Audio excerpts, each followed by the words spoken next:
Hello and welcome to Smart Coach. In today's chapter, we are going to study about three very important dynasties of India who came and gave encouragement to art and culture and literature of India from 8th century AD to 10th century AD.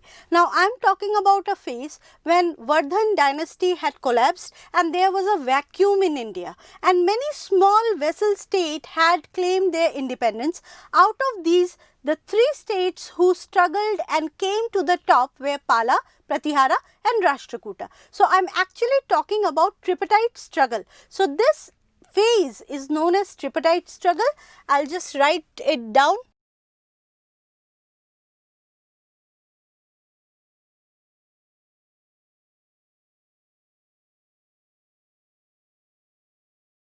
And the time is from 8th century AD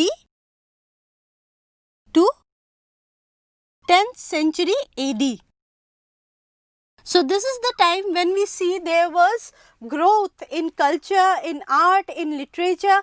Local dialects like Kannada had developed in south. So, understanding this is very important. And how do we understand it? By understanding this three dynasty. But at the same time, this history is rampant with war and struggle that took place between three dynasties to control Kannauj. Yes, Kannauj was the place which was the prized position on which these three dynasties had battled with each other.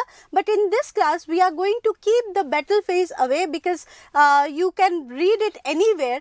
What is more important? The question from this section comes regarding the literature, the art and culture, the travelers who visited and what they wrote about these dynasties, and of course religion. What was the social condition and religion and science?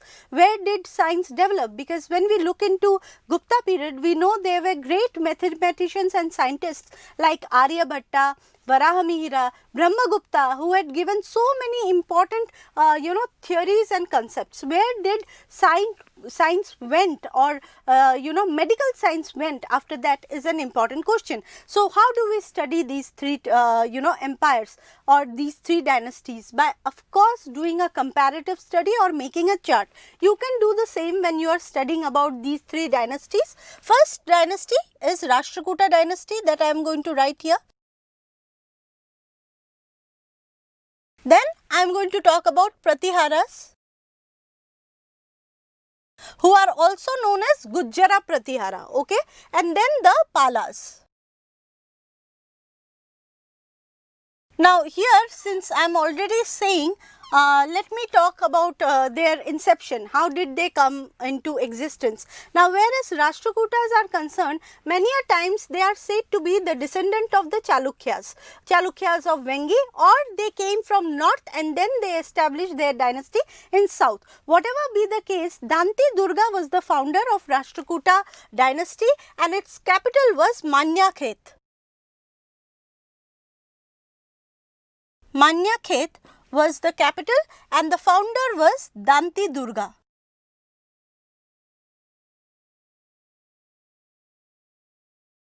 Danti Durga, this is T, this is I, Danti Durga. Then let us talk about Pratiharas. Many historians believe that they took the prefix Gujjara because they came from the land of Gujjara, whereas some historians believe they called themselves Gujjara because they belong to the tribe Gujjara and Huna. That is how Gujjara Pratihara name became famous. The founder of this dynasty in some historical text we come to know is Harichandra. However, it is said that Harichandra was a vassal king, okay. So, during Harichandra, we read about capital called Ujjain. The real founder of this dynasty was Nagabhatta I, who had declared his independence, and by the time we talk about Nagabhatta I, we learn that they had become the ruler of Kannauj. So, Harichandra and Nagabhatta, both names are given as founder. And when we talk about the capital, here I have mentioned that the capital was Manyakhet of Rashtrakuta. Here let me mention, it will either be Ujjain, because the early rulers named Ujjain as their capital. The later rulers, however, were called the ruler of Kannauj. So, Kannauj came under their under their control, and this was the land over which Palas, Rashtrakutas and Pratiharas will continue to fight. Then let's come to Pala. Now, when we talk about capital of Pala, there are very numerous places which are associated as capital of Pala. We read about Gauda, we read about Somapura, we read about Mungir, we also read about Mungir, and then we also come to know about Vikrampura.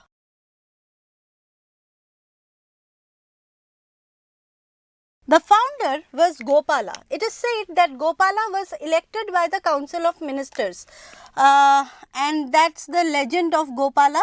He was not a ruler, but he was maybe a trader who was later on brought in Gauda, and he was placed on the throne. Gauda, okay, now another important thing that we must mention here, Gopala from the very beginning had adopted Buddhism. So, obviously we know that before Gopala, the kings were Hindus, and once Palas started their reign, they adopted Buddhism, and Gopala's religion was Buddhism. Then after Gopala, let's talk about the rulers who came after the founders, who are the important rulers of each dynasty. So, I have told you the founder of Pala dynasty is Gopala. Then again, let me start from Rashtrakuta. So, when we talk about the ruler of Rashtrakuta, after Danti Durga, we have important rulers like Krishna I,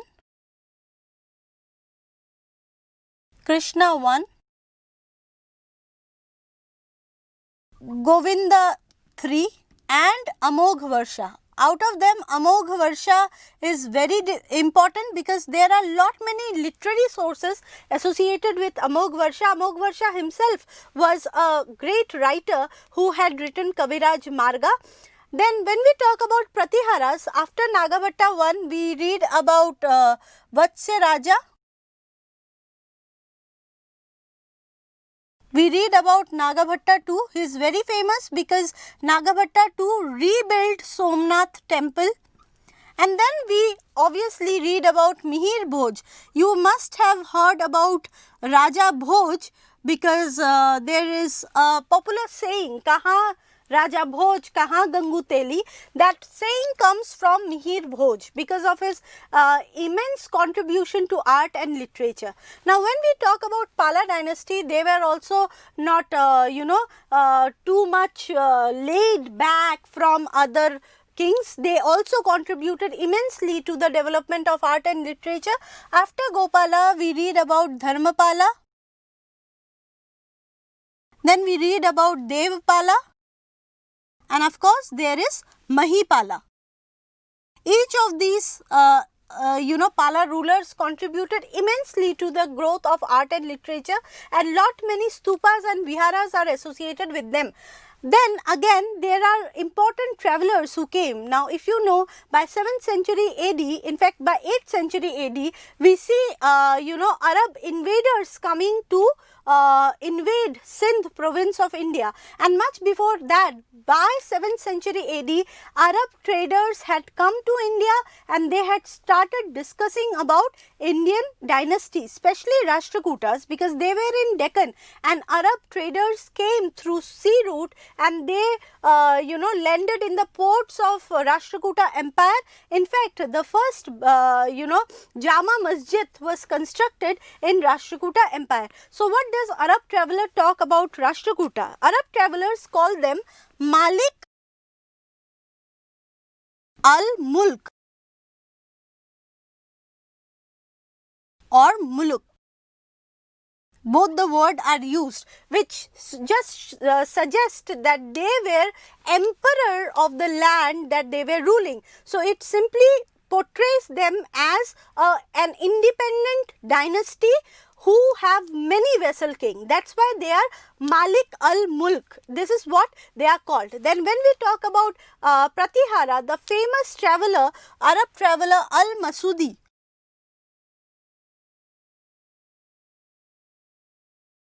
he has mentioned Pratihara kingdom and he has named Pratihara as Al-Juzr. He calls them Al-Juzr and the king is known as Baura. The king is called Baura by Al-Masudi. Then when we talk about Pala, the famous traveler or merchant, Arab merchant Suleiman came to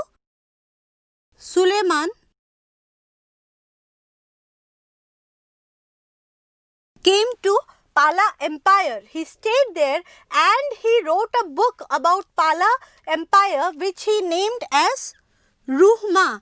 Ruhma is an Arab word for dharma. Okay, so historians believe that most probably he was talking about Dharmapala, or maybe he was talking about the law which was prevalent in the society, and he was just suggesting that Dharmapala or the Pala dynasty was a land of rules and regulations and code of conduct. So this is mostly about what is this whole dynasty all about. A brief introduction of all the three dynasty. You may get question about their founders, you may get question regarding their capital, and of course the travelers are mostly asked. All these are Arab travelers and what Arab travelers talk about these three dynasties. In the next part we are going to talk about the architecture which was developed by these three dynasties. So in this section we are going to talk about the architecture that developed during the tripartite struggle. In Gupta Empire itself we had seen that in independent temples made of bricks and then boulders had been created. How this architecture entered a glorious phase during 8th century AD is what we are going to study today.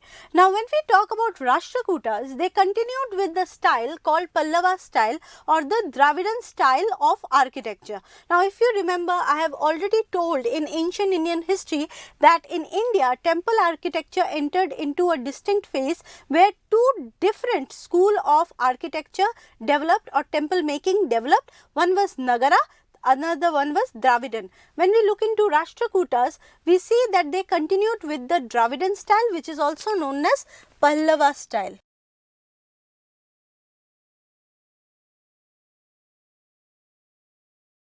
Pallava style of architecture. Now what is the feature of Pallava style of architecture? In Dravidian style or Pallava style of architecture, there is absence of shikhara.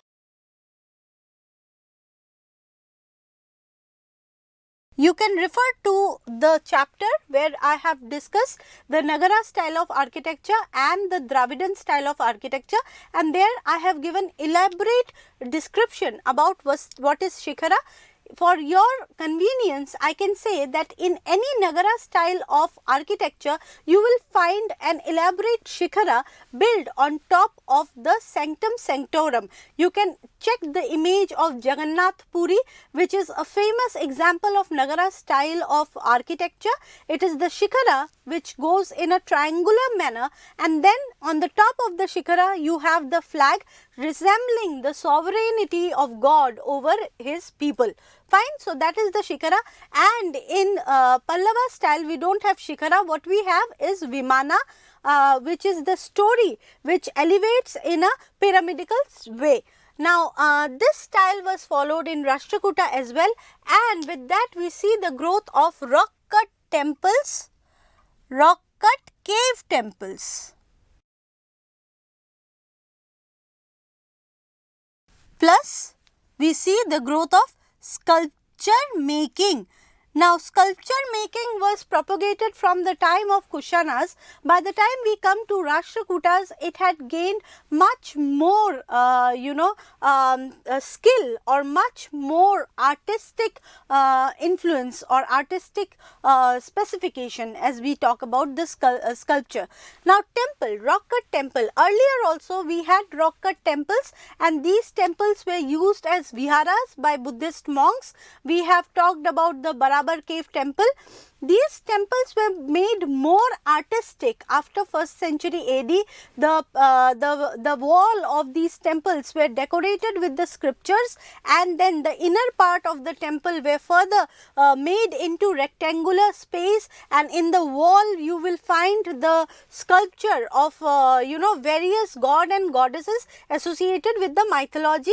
With the coming of Rashtrakutas, most of these temples were these caves were converted into Hindu temples. So from now on, the walls of these caves will be decorated with motifs and sculptures taken from the mythology, that is Hindu mythology. One of the famous example of rock cut temple is found in Ellora temple complex. So let me write it.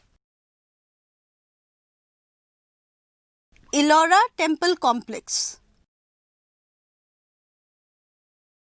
where there are many caves which had been converted into temple dedicated to Lord Shiva.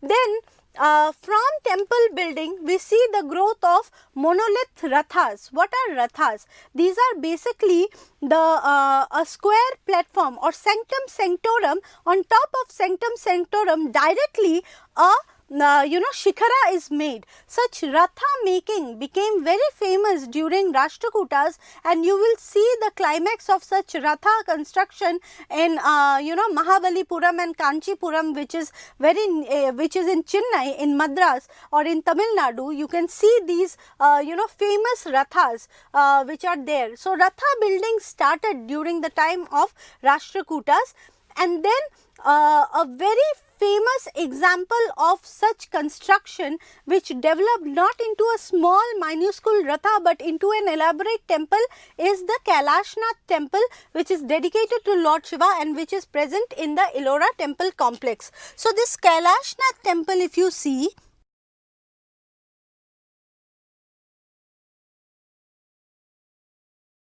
you will see instead of building a small ratha, an independent temple on top of which has a shikhara on top of sanctum sanctorum, it is not like that. It is a whole temple which was constructed by breaking a complete monolith. A huge mountain or a huge monolith was broken into pieces, and an elaborate temple was created with mandapa, with garbhagriha, with famous various sections and complexes. So Kailashnath temple is a wonder of of Rashtrakuta architecture.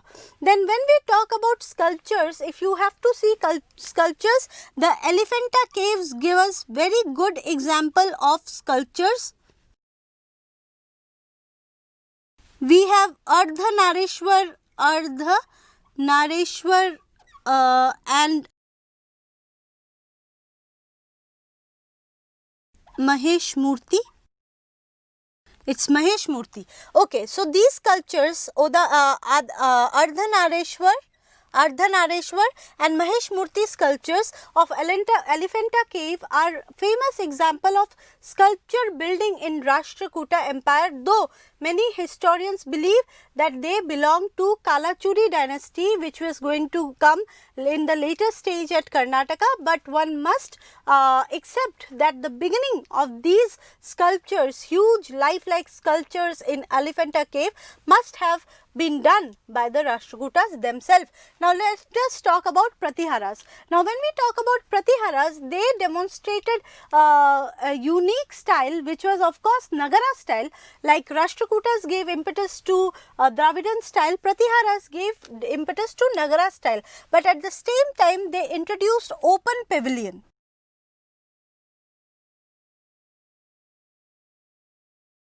Now the famous example of such temple which had open pavilion can be seen in Teli Mandir, which was constructed by Mihir Bhoj. This unique Nagara style, which was given impetus by the Pratihara, can be finally climaxed into the famous temple of Khajuraho. Though Khajuraho was not constructed by Pratihara but by their vassal state, but of course it was an inspiration of Pratihara art and architecture. So Khajuraho, which is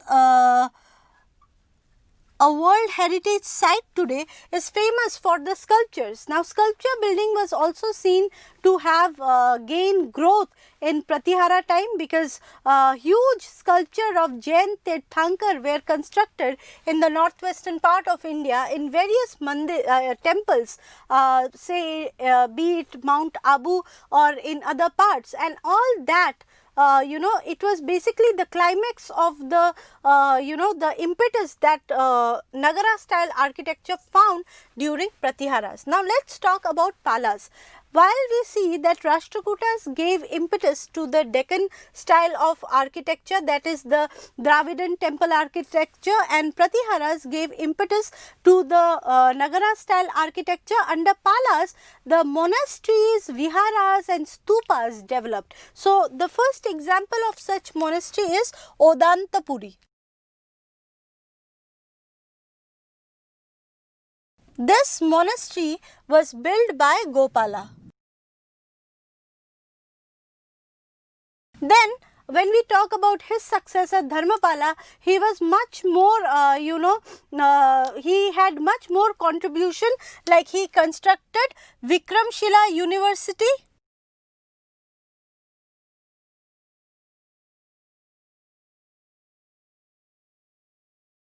which became major center of knowledge in India. And then we also have the Somapura Vihara. It is known as Somapura Mahavihara because it is one of the largest viharas in Indian subcontinent. Today it is in West Bengal, and both of these important places were constructed by Dharmapala.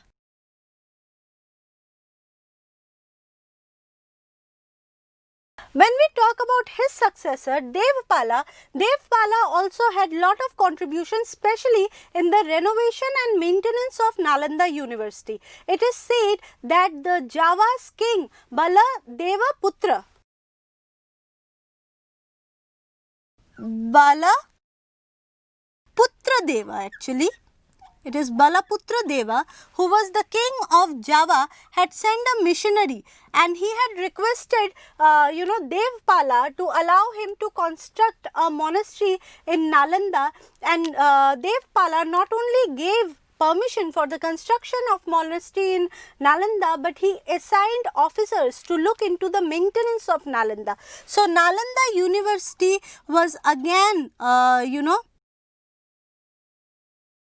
Nalanda University was not only given grant by Devpala, but it was also taken care of by Devpala, and grants helped Nalanda University to grow into a unique center of education along with Vikramashila. So, these are few important contribution of Pala dynasty in the growth of art and architecture in India and growth of Buddhism also in India. Now, one more important aspect of Pala dynasty was that, like we see, the sculpture development had grown in Rashtrakuta Empire, it had also progressed in Pratihara Empire. In Palas also we see a distinct school of sculpture art being developed, and the art of Pala dynasty later on gave somehow inspired the art in Burma, the art in Nepal, the art in Bangladesh today is totally something that has been adopted from Pala dynasty,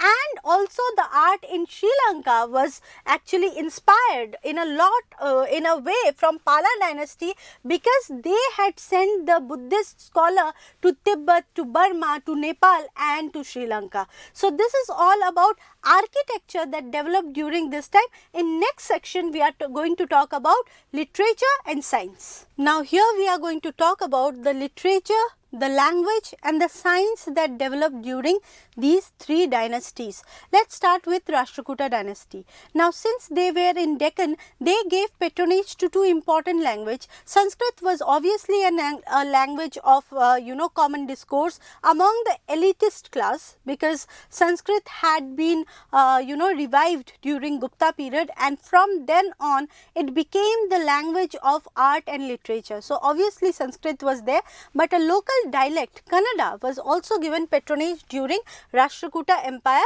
and we see literature in both the language developing. So, first language is Sanskrit,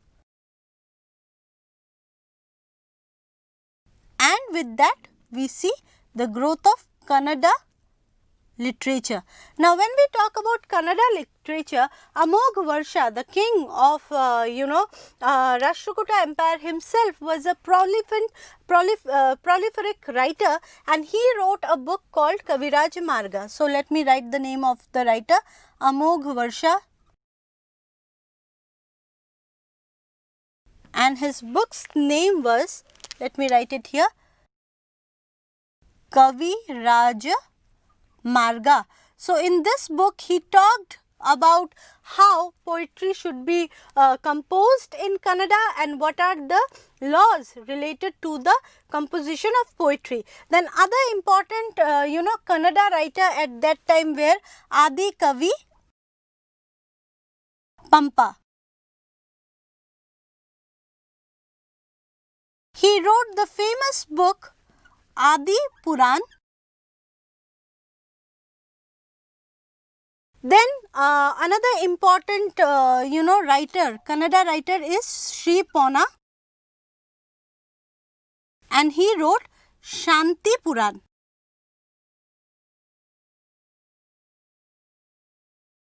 So, all of them are Kannada writers. Now, let's talk about the Sanskrit writers who flourished during Rashtrakuta dynasty. And since in this section I am also going to talk about science that flourished during this time, let's first discuss little bit about science and how maths, physics, chemistry and medical science was flourishing.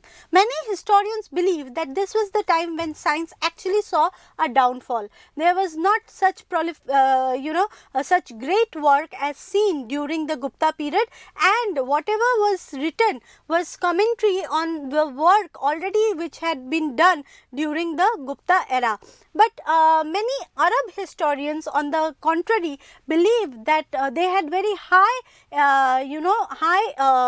high respect for the science, the maths, the astrology that was flourishing in India, and the book which were written on these topic. But these Arab writers very specifically say that the science was, though it was developing, but it was in the hand of very few dominating section of the society, which means Brahmanas. Very few people had had a direct idea of these books, or they knew how to read this book or write this book. So, education, when we talk about scientific education, was concentrated in the hands of few.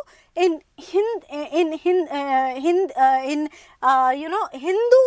religion or in a Hindu society, it will be Brahmanas who controlled these science, but in Buddhism it was basically monasteries who controlled these science. In monasteries, secular education was given. They were told about maths and science, but at the same time the whole idea of education was not to impart only technical education, it was more philosophical in nature. So, we can understand that there was growth of science and maths, but unfortunately it was not deciphered among the masses. Common people did not had any any reach towards these scientific development or scientific books. Why? Because most of these books were written in obviously in Sanskrit. Like now a writer called or mathematician Mahaviracharya is a famous mathematician of Rashtrakuta Empire, and he wrote Ganita Sara Sangraha.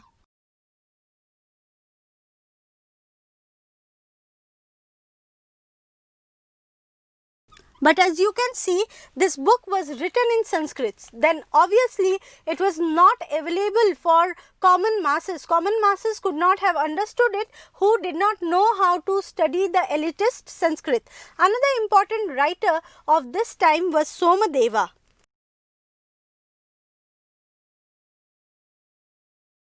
He wrote book on Niti Shastra or on law, code of conduct, and that book is known as Niti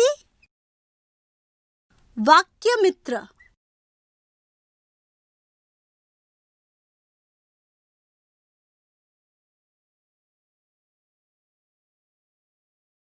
Niti Vakyamitra.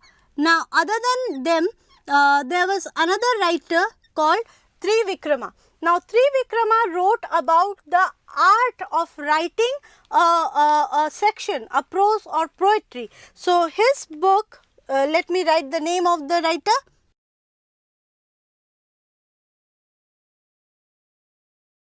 He wrote a book called Neela Champu.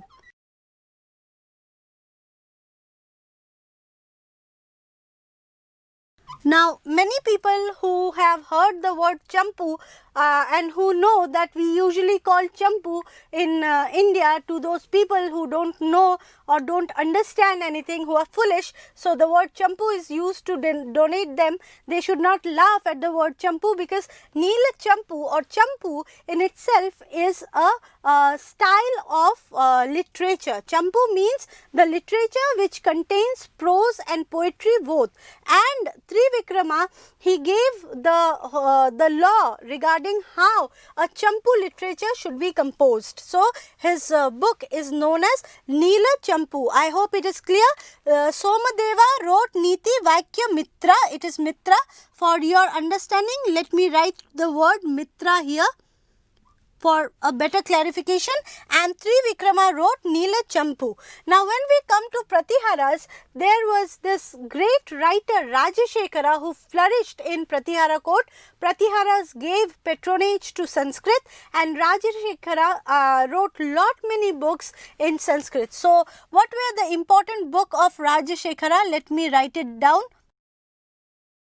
For prelims of APSC, it is very important because books are asked many times. The book name are given in mains and you have to answer a 2-mark question. Even in UPSC, the writers of Pala, Pratihara and Rashtrakuta dynasty are very important. Questions are asked regarding them and many questions have been asked regarding the literature of these 3 dynasties. So, when we talk about Rajashekara wrote lot many books, such as first important book is Karpur Manjari.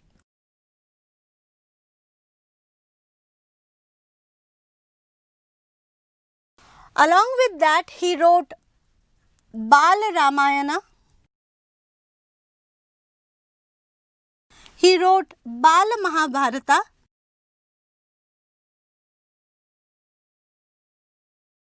And he also wrote Kanya Mimamsa.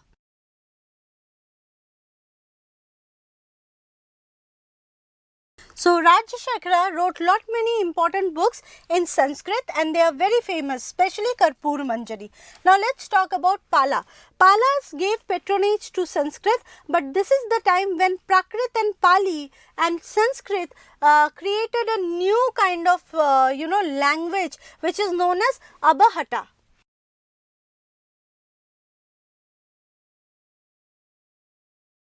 Abhahata. Now, Abhahata is known as Proto-Bengali. It is the mother language from which many Eastern language were born, such as Bengali, Bihari, Odia, Assamese, and this Abhahata language is found in the Buddhist literature called Charyapada.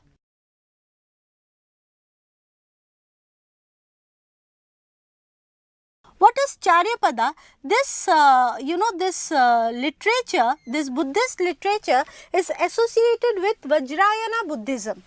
What is Vajrayana Buddhism? Now, Vajrayana Buddhism actually propagated the Tantric philosophy of Buddhism. So, by the time you come to 9th century, you will see that Vajrayana Buddhism became a very important section of Buddhism, where they believed in mystic chanting, rituals, sacred rites, through which they tried to not only control their body with meditation. All these rites were performed to control their body, but at the same time they tried to control the nature. Somehow it was a Buddhist form of Indian or Hindu version of Tantricism. Okay, so this Tantricism was accepted in Buddhism, and Charyapada is a mystic poetry which talks about the Vajrayana philosophy, and in that book the language that was adopted is Abhahatta, and Abhahatta is seen to be the mother of most of the eastern languages, the languages of eastern India. Now, along with that, there were many important writers who wrote in Sanskrit during that time. Now, Sandhyakar Nandi is a very important writer of Pala dynasty era. He wrote a very important book called Ramcharitram.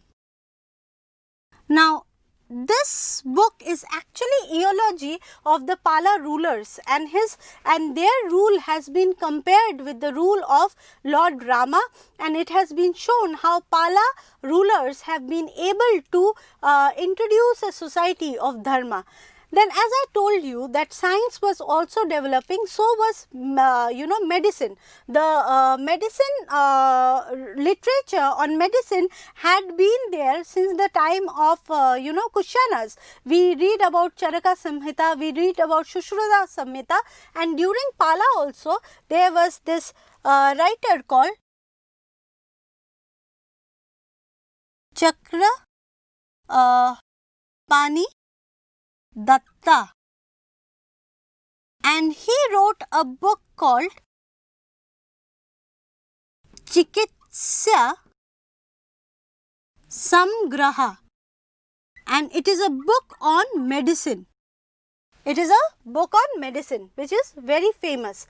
Now, other than that, obviously philosophy and law has been a very important part of Indian literature. So, even in Pala dynasty such books were written, and we come to know about Sridhar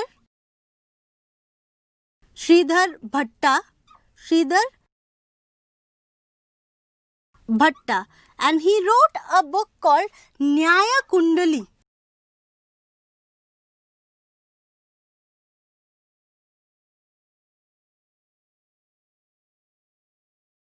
Nyaya Kundali. So, when we look into philosophical writing were continued in all these three dynasties, and along with that maths and science was also propagated. Even after that, if you see after 10th century, the mathematical writing continued. One of the important book related to mathematical writing is Leelavati of Bhaskar II.